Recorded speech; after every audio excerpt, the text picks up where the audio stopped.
n'importe quel entraîneur, il va vous dire qu'il y a des chances, hein. D'autant plus avec le niveau des joueurs qu'a le Maroc, absolument.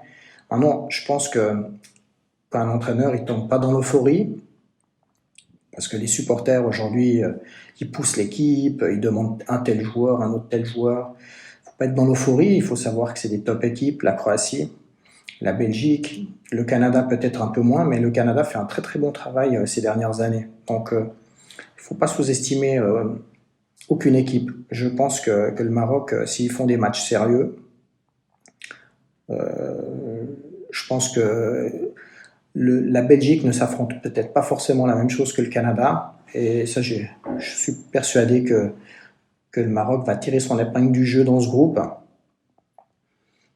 Ça se jouera certainement, si c'est mon pronostic, entre la Croatie et puis le Maroc pour la deuxième place.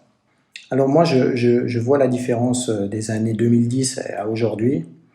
Le joueur marocain, avant, c'était un joueur qui se perdait rapidement, que dès qu'il sortait du Maroc, le Maroc lui manquait très vite.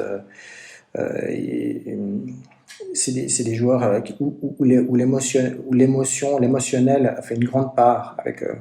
Maintenant, on voit bien que les joueurs marocains, ils ont mûri sur ce côté-là. On voit bien le nombre de joueurs qui sortent. Encore cet été, il y a Dari qui est allé à Brest.